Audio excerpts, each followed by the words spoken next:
세상의 많은 사람들에게 질문을 던져봅니다. 지금 당신은 무엇을 가장 원하고 계십니까? 라는 질문을 던져봅니다. 오늘 우리에게 던져지는 질문이기도 합니다. 이 질문에 여러 가지로 답을 할 수 있겠지만요, 많은 사람들이 한결같이 공통적으로 이야기하는 것이 있습니다. 그것은 바로 행복입니다. 행복해지기를 원합니다. 예상 외의 답변들이 이어집니다. 평안함을 원하고 있습니다. 신앙으로 말하자면 샬롬의 은혜가 임하는 겁니다. 샬롬, 여호와 샬롬, 평강의 하나님이 너와 함께 있을지어다. 샬롬, 샬롬의 은혜가 함께하는 것. 많은 사람들이 예상하는 바가 무엇이냐? 지금 가장 원하는 것이 무엇입니까? 라는 질문을 던졌을 때에 돈이 있었으면 좋겠습니다. 라는 답변을 많은 사람들이 예상을 합니다. 그러나 아닙니다. 명예와 권력 아닙니다. 좋은 집과 좋은 차 아니에요. 좋은 음식을 먹고 좋은 옷을 입고 다니는 것, 남들보다도 더 풍성한 삶을 누리는 것 아닙니다. 물론 이런 세상적인 것들도 있으면 편하기도 하고 좋기도 하고 다른 사람들에게 더 잘나 보일 수 있는 것들이 되어질 수 있겠지만요, 이것보다는 많은 사람들이 공통적으로 가장 먼저 이야기했던 것이 무엇이냐면 행복입니다. 다시 말씀드리면 마음의 평안함을 이야기합니다. 마음의 평안함이 얼마나 중요한지는 경험해보지 않은 사람은 절대로 알 수가 없습니다. 마음의 평안함은 이론이 아닙니다. 수학 공식이 아니에요. 마음의 평안함은 삶 속에서 우러나오는 것이기 때문에 세상의 어떠한 이론으로도 설명이 되어질 수가 없습니다. 그래서 예수를 믿는 사람이든 믿지 않는 사람이든 모두가 한결같이 원하는 것이 무엇이냐면 마음의 평안함입니다. 물론 마음의 평안함이 어디서 오느냐는 예수를 믿는 사람과 예수를 믿지 않는 사람과는 다르지만 마음의 평안함을 원하는 것은 예수 믿는 사람이나 믿지 않는 사람이나 똑같다고 하는 사실입니다. 육신도 평안해야 됩니다. 그리고 마음도 평안해야 됩니다. 아울러 예수 믿는 사람들에게 한 가지 더가 있다면 영혼이 편안해야 됩니다. 요한 3서 1장 2절에 사랑하는 자여 내 영혼이 잘됨 같이 내가 범사에 잘되고 강건하기를 내가 간구하노라라고 말씀을 하고 있습니다. 영혼이 편해야 됩니다.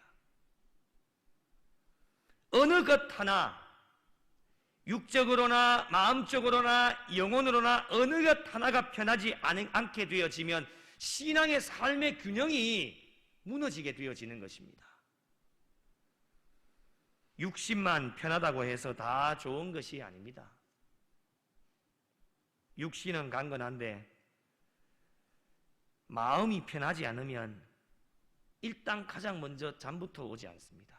왜 그렇게 걱정과 염려와 근심이 많은지, 마음이 뭐 어떠한 이유에서인지 모르지만 요즘 이 시대를 살아가는 사람들 중에 불면증에 걸린 사람들 굉장히 많거든요. 잠 잘 자는 것도 복입니다, 여러분. 마음이 평안하니까요. 육과 마음이 다 편해도 우리 신앙인들은 한 가지 더, 영적으로 좋지 않으면 신앙생활이 편하지가 않습니다. 그래서 우리는 세상 사람들과 구별되어져 있지 않습니까? 세상 사람들과 구별되어져서 거룩한 신앙의 삶을 우리는 한 가지 더 살아가고 있기 때문에 육이 편하고 마음이 편해도 우리의 신앙적인 영혼이 하나님과 나와의 관계가 편안하지 않으면 신앙생활에 굉장히 불편함이 많고, 아울러서 따라오는 것이 마음의 불편함도 있고, 마음이 불편하다 보면 근심하고 걱정하고 염려하다 보면 그것이 어디로 가느냐? 육으로 가게 되어집니다. 그래서 세상 사람들은 육신의 건강을 위해 참 많이 노력도 하고 또 운동도 하고 좋은 음식도 먹고 좋은 약도 먹고 그럽니다.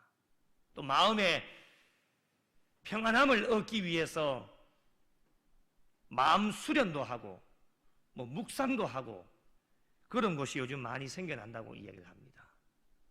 우리 신앙인들 또한 영육의 강건함을 위해서 하나님께서 우리를 훈련시키시고 연단시키셔서 교육도 받게 하시고 말씀도 주시고 기도하게도 하셔서 하나님을 통해 교회를 통해서 평안하게 되어지는 방법들을 찾을 수 있도록 하나님께서 우리에게 많은 기회를 허락해 주십니다. 그러나 여러분, 아무리 노력한다고 해서 뜻대로 잘 되어지지 않습니다. 우리 마음먹은 대로 다 되어지면 이 세상에 아픈 사람 한 사람도 없을 겁니다.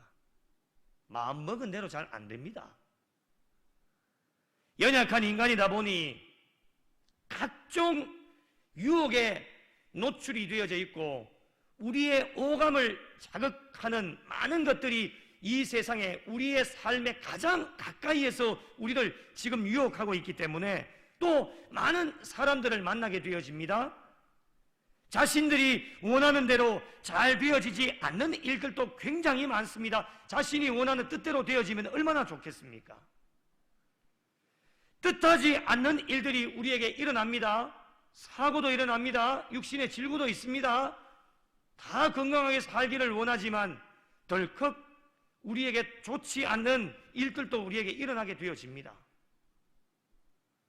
삶의 변수들이 얼마나 많이 있는지 모릅니다. 본인이 계획하고 정하여진 대로 잘 달려가기만 하면 왜 걱정하고 염려하고 근심하겠습니까? 본인이 원하는 바대로 잘 되어지지 않기 때문에 연약한 인간이다 보니 특별히 우리 신앙인들은 하나님께 맡긴다고 하면서도 온전히 맡기지를 못하고 근심하고 걱정하고 염려하는 사람들이 얼마나 많이 있는지 모릅니다. 신앙의 삶도 본인이 원하는 대로 척척하고 질서 있게 순서 있게 잘 이루어지기만 하면 얼마나 좋겠습니까? 그게 잘 안 됩니다. 그러다 보니 무너질 때가 한두 번이 아닙니다. 주일날 결단해도 그 다음날 되어서 무너지는 게 인간입니다. 신앙생활은 잘하는 것이 깨닫고 변화되어지는 것도 중요하지만 깨닫고 변화되어져서 회개하고 난 이후에 그 신앙을 얼마만큼 잘 유지하느냐가 관건입니다. 유지하지 못하니까 다시금 돌아가 버리는 것이죠. 하나님 앞에 회개하고 잘못했습니다. 이제 그렇게 살지 않겠습니다. 회개하고서는 작심 3일이 못 갑니다. 그래서 다시금 되돌아가 버리는 것이 우리의 신앙이 삶인 것이죠. 그래서 무너지는 것이 한두 번이 아닙니다. 반복되어진 일상의 삶 가운데 지치고 무기력해져서 이제 이렇게 살다가는 도저히 안 되겠다 하고 삶을 내려놓는 신앙인들이 얼마나 많이 있는지 모릅니다. 그래서 이제는 말씀에 대한 깨달음도 없고요. 깨달아서 변화되어지면 다시금 돌아가 버릴 텐데 자기 스스로가 포기해버리는 사람들이 얼마나 많이 있는지 모릅니다. 그래서 그냥 있는 모습 그대로 그대로 살아버리는 겁니다. 회개하지도 않습니다. 그렇게 살다 보면 무감각해지는 것이죠. 영적인 감각이 없어지는 겁니다. 말씀을 들어도 은혜가 없고요. 회개해야 됨을 알고 있으면서도 회개하지를 않습니다. 왜요? 또 돌아갈 것이 뻔하니까. 그래서 무기력하게 삶을 포기하면서 살아가는 신앙인들이 얼마나 많이 있는지 모릅니다. 그래도 몸은 어디 와 있느냐? 교회에 와 있습니다. 아이러니하지 않습니까? 바라고 원하는 것이 있겠죠. 무엇이겠습니까? 천국 가려고 합니다. 오늘 본문에 다윗이 그러했습니다. 지난 시간 살펴보았듯이 다윗은 믿었던 사람들에게 배신을 당하게 되어지죠. 누구에게 배신을 당합니까? 같은 고향 사람, 같은 유다 지파 사람들에게 배신을 당합니다. 사울에게 쫓겨다닌다고 육신이 얼마나 많이 지쳐 있었습니까? 도망자의 신세를 한번 상상해 보십시오. 언제 잡혀서 죽을지도 모르고 계속 도망다니는 신세에 육신이 굉장히 피곤했을 겁니다. 그리고 가장 믿었던 사람들에게 배신을 당함으로 말미암아 그의 마음까지도 얼마나 아파 있는지 모릅니다. 그래서 이 다윗이 할 수 있었던 일은 하나님께 부르짖는 것밖에는 없습니다. 다윗이 어떻게 고백을 하였습니까? 지난 시간 살펴보았듯이 하나님은 구원자이시며 힘이 되시고 모든 기도의 제목에 응답해 주시고 나를 도와주시는 분, 그리고 내 생명이 사울의 손에 있는 것이 아니라 나의 생명은 하나님의 손에 있다, 하나님께 붙들려 있다라고 하는 것, 그리고 원수의 악은 하나님이 갚으신다 라고 하는 것을 부르짖으면서 환난 중에도 하나님을 붙들고 있다고 하는 자신의 믿음과 신앙을 하나님 앞에 고백하면서 나아가고 있습니다. 오늘 본문에 다윗의 상황이 어떠한지 여러분 2절과 4절을 한번 보십시오. 2절 말씀해 보니 내가 근심으로 편하지 못하다. 내가 근심으로 편하지 못하다. 마음이 불편한 거예요. 여러분에게도 이런 적이 있으십니까? 신앙생활 하는데 기쁨이 없어요. 마음이 불편한 거예요. 육신의 질고도 있고 마음도 불편하고 내 신앙생활도 제대로 안 되어지고 이렇게 살아서 내가 구원받을 수 있겠느냐? 회의감도 들고 이거 다시 돌아갈 수도 없고 포기할 수도 없고 이러지도 못하고 저러지도 못하는 상황들, 바로 이런 상황이 내가 근심으로 마음이 편하지 못하는 상황이에요. 아마도 신앙생활 하다 보면 이런 적이 한두 번씩은 있을 거예요, 여러분. 4절을 보십시오. 내 마음이 내 속에서 심히 아파하며, 내 마음이 내 속에서 심히 아파하는, 마음이 아픈 거예요. 다윗의 마음이 편하지를 않습니다. 많은 분들이 그런 이야기를 해요. 목사님, 진짜 마음 편안하게 신앙생활 좀 해보고 싶습니다. 그 마음이 참 이해가 되어져 가요. 오늘날 이 시대에 참 어려운 시대를 살아가고 있기 때문에 하나님께 모든 것을 다 맡긴다고 하지만 얼마나 근심하고 걱정하고 염려하는 일이 많습니까? 뭐 하나 해결해 놓으면 또 하나 문제가 생겨. 이거 해결하면 또 하나 기다리고 있어요. 저도 목회 생활을 그렇게 오래 하지는 않았지만 늘 그런 것 같아요. 아, 이제 됐구나 하면은 하나님이 가만히 내버려 두시지는 않습니다. 또 기도하게 하시고요, 또 하나님 앞에 엎드리게 하시고, 기도의 연속이에요. 연속. 계속해서 아마 기도하다가 마지막 천국에 갈 것 같아요. 그게 우리의 신앙의 삶, 인생의 삶이 아니겠습니까? 이제 다 이루어 놓았다라고 생각하면 그게 다 이루어 놓은 게 아니에요. 또 뭔가 하나가 있어요. 하나님께서 예비해 놓으신 것이겠죠. 다윗이 2절 끝부분에 보니 탄식하오니, 가슴을 치면서 어찌하면 좋겠습니까 하나님, 이렇게 탄식하는 거예요. 이 마음을 여러분 한번 상상해 보세요. 사울에게 쫓겨서 육신이 지쳐 있습니다. 믿었던 사람에게 배신을 당했어요. 이제 어찌해야 될지 목숨이 간당간당하는 상황 속에 놓여져 있습니다. 가슴을 치면서 하나님, 나 어찌하면 좋겠습니까? 나는 하나님 아무것도 할 수 없습니다. 하나님, 저 어떻게 하면 좋을까요? 이런 절박한 심령 가운데서 하나님 앞에 부르짖고 있습니다. 애원하면서 하나님 앞에 기도하고 있는 이 다윗의 심정을 한번 생각해 보십시오.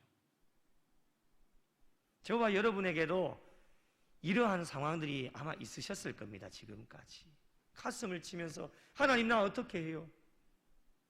나 어떻게 하면 좋을까요? 나는 아무것도 할 수 없어요. 하나님이 다 해주셔야 되는데 나는 어떻게 하면 좋을까요? 나는 이 절박한 심령 가운데 하나님 앞에 부르짖고 있는 이 다윗의 상황들. 오늘 본문 1절부터 15절까지 내용이 길지만 짧게 요약하면 다윗이 육적으로 심적으로 어떠한 고통이 찾아왔는지 3절에 보니 악인의 압제가 있습니다. 막 압박하는 거예요. 9절에 보니 내가 성내에서 강포와 분쟁을 보았다. 10절에 보니 죄악과 재난이 있었다. 11절에 보니 악독이 그 중에 있고 압박과 속임수가 그 거리를 떠나지 아니하였다.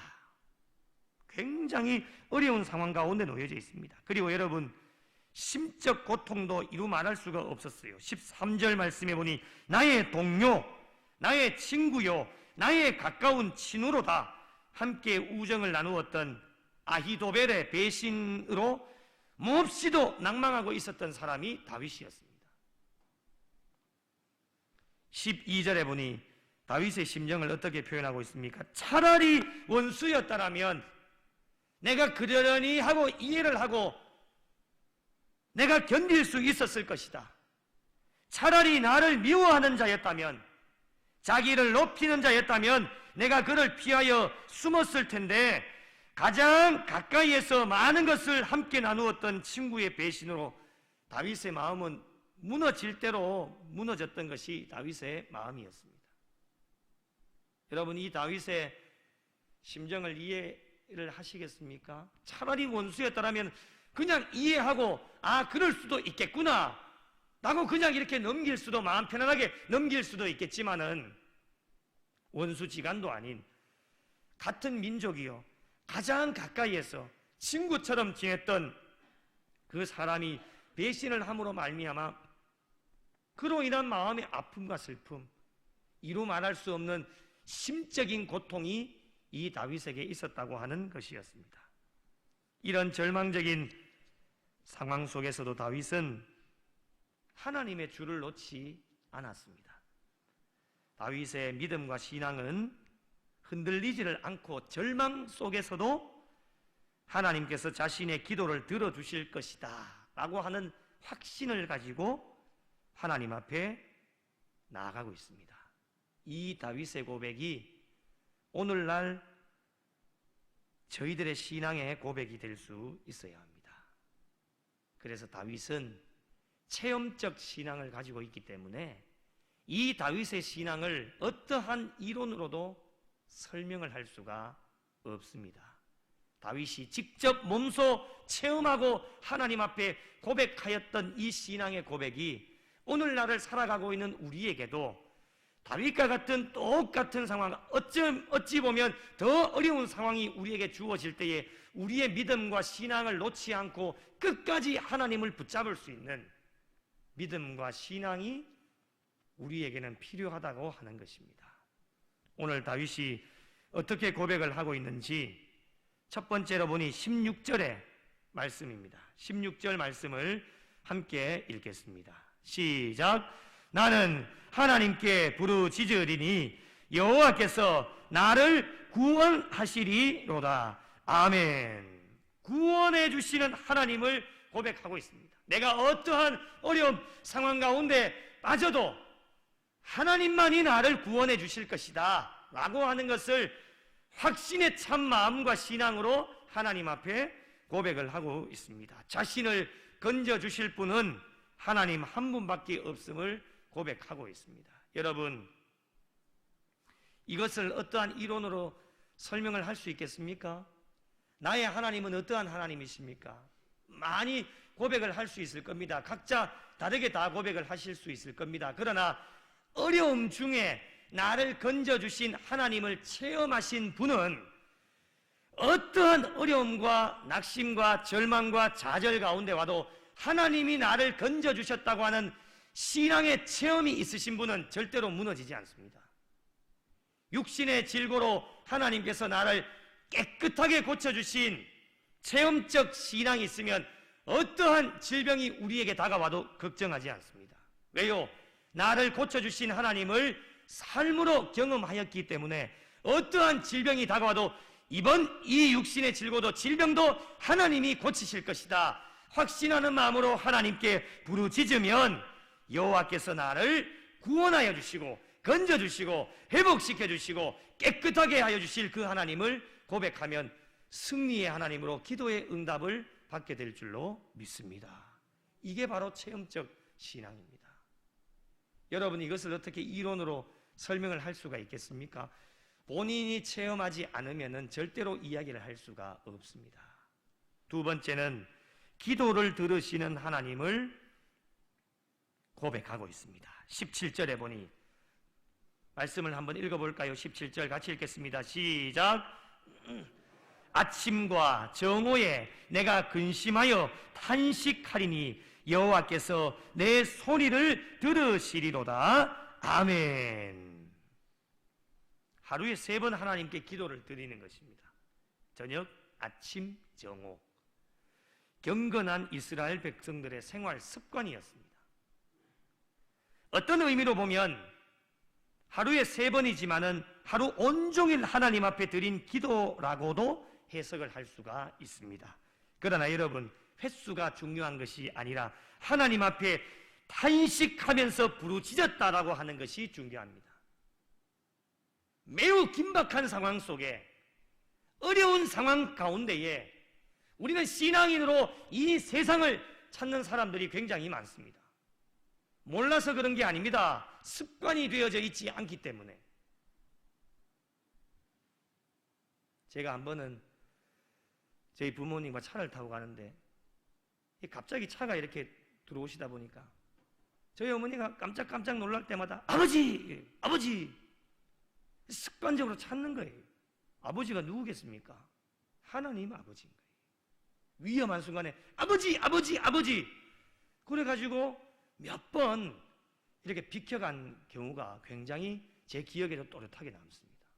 하나님이 그 순간에, 하나님을 부르짖는 순간에 접촉 사고가 일어날 수 있는 상황 가운데도 하나님께서 어떠한 방법을 통해서든지 비켜가게 하신다. 그때 저는 하나님을 부르니까 하나님이 그 위험한 순간에도 하나님이 건져주시는구나. 그걸 제가 어릴 적에 느꼈어요. 그래서 그것이 어릴 적부터 훈련이 되어지다 보니 어떠한 일이 있어도 아버지 하나님부터 부릅니다. 하나님. 이것이 우리의 삶 가운데 습관이 되어지지 않으면 아무리 좋은 신앙의 삶도 어려운 일이 닥치면 세상적인 것부터 먼저 해보려고 손을 잡아보려고 하는 것이 나의 습관이 되어지지 않으면 내 손이 먼저 세상 것을 붙잡고 있습니다. 깜짝깜짝 놀랄 때가 많이 있습니다. 그래서 세상 것 다 해보고 이제 안 되면 마지막에 하나님 앞에 와서 부르짖으면 하나님께서는 그래도 응답을 해 주시겠죠. 그러나 하나님께 더 칭찬을 받고 더 좋은 믿음과 신앙을 가지려면 우리에게 어려움이 왔을 때 가장 먼저 누구를 찾아야 되느냐? 하나님을 찾아야 됩니다. 기도를 들으시는 하나님을 이 다윗은 고백을 하고 있습니다. 세 번째는 평안케 하시는 하나님을 고백하고 있습니다. 여러분 18절 말씀을 함께 읽겠습니다. 18절 읽습니다. 시작. 나를 대적하는 자 많더니 나를 치는 전쟁에서 그가 내 생명을 구원하사 평안하게 하셨도다. 아멘. 나를 대적하는 자가 많더니 나를 치는 전쟁에서 그가 내 생명을 구원하사, 그가 누구입니까? 하나님이 내 생명을 구원하셔서 평안하게 하실 것이다. 이 하나님을 고백하고 있는 거예요. 여러분, 우리가 신앙생활 조금 열심히 해보려고 하면요, 방해하는 세력들이 얼마나 많이 있는지 모릅니다. 예. 그래서 평안을 우리가 찾을 수가 없는 거예요. 이 세상도 나를 괴롭혀요. 믿지 않는 사람들이 핍박해요. 또 심지어는 믿는 사람들 중에 또 괴롭히는 사람들이 있어요. 그래서 평안이 없는 거예요. 평안이. 그래서 이 다윗은 하나님께서 내 생명을 구원하셔서 모든 것에서부터 평안하게 하실 것이다 라고 고백을 하고 있습니다. 하나님밖에 없는 것이죠. 하나님께서는 사랑하는 자들에게 늘 평안의 복을 주시는 분이 하나님이십니다. 새 번역에는 보면 안전하게 지켜주실 것이다 라고 번역을 하고 있습니다. 여러분, 하나님만이 저희들을 안전하게 지켜주실 수 있습니다. 이 세상에 그 어떠한 것도, 어떠한 음식과 집과 좋은 차와 어떠한 세상에 좋은 것도 우리의 영육에 강건하게 하고 붙잡아주고 지켜줄 것이 아무것도 없습니다. 우리의 영육을 강건하게 하시고 지켜주시고 안전하게 보호하여 주실 분은 오직 한 분, 하나님 밖에는 없습니다. 다윗이 이것을 알았기 때문에 평안케 하시는 하나님을 고백하고 있습니다. 다윗의 유명한 고백이 있지 않습니까? 시편 23편 4절에 내가 사망의 음침한 골짜기를 다닐지라도 해를 두려워하지 않을 것은 주께서 나와 함께 하심이라. 주의 지팡이와 막대기가 나를 안위하시나이다. 할렐루야. 하나님이 지키시고 인도하시며 내가 어떠한 사망의 음침한 골짜기를 다닐지라도 절대로 해를 두려워하지 않습니다. 왜요? 주님이 나와 함께 하시고 주의 지팡이와 막대기가 나를 안위하시니까 걱정하거나 염려할 필요가 없다고 하는 겁니다. 이 세상에 어떤 것도 저희들을 평안하게 하는 것이 없습니다. 그래서 우리 신앙인들은 세상을 붙잡으면 안 된다라고 늘 주님께서 우리에게 권면하여 주십니다. 이 세상 어떤 것도 저희들을 지켜줄 수 있는 것이 없습니다. 단 한 곳도 안전한 곳이 없습니다. 안전하고 피난처가 되시고 요새가 되시고 소망이 되시는 것은 오직 하나님, 교회밖에는 없다고 하는 것, 이것이 우리의 믿음과 신앙의 고백이 될 수 있어야 됩니다. 그래서 어떠한 상황 가운데서도 우리는 하나님만 붙잡고 있으면 그 끈이 느슨해질 때에도 하나님께서는 우리에게 강하게 그 끈을 묶으시라고 말씀으로 인도하시고 기도하게 하시고 찬송 부르게 하시고 하나님께로 더 가까이 나가게 하셔서 우리의 신앙의 끈을 다시금 더 든든하게 하고, 그래서 그 하나님과의 줄만 든든하게 묶여 있기만 하면 우리는 어떠한 어려움 속에서도 마음의 평안함을 가지고 신앙의 삶을 달려갈 수 있게 될 것입니다. 말씀을 마무리하겠습니다. 예수를 믿든지 믿지 않든지 누구에게든지 예외 없이 육신의 공고함이 찾아옵니다. 그래도 여러분, 걱정하지 마십시오. 그리고 마음의 평안함이 사라질 때도 있을 겁니다. 그럴 때에도 염려하거나 걱정하지 마십시오. 이것을 어떻게 해결할 것인지 각자의 방법대로 애를 쓰는데 세상 사람들은 세상의 방법대로 애를 쓸 겁니다. 그러나 우리는 예수 믿는 사람들도 믿는 사람들의 방법대로 해결을 해나가야 됩니다. 분명한 사실 한 가지는 이 세상의 어떠한 방법도 근본적인 것을 해결할 수 없다고 하는 것, 어제나 오늘이나 내일이나 변함이 없는 사실입니다. 그 이유는 모든 것이 하나님의 손에 달려있기 때문입니다.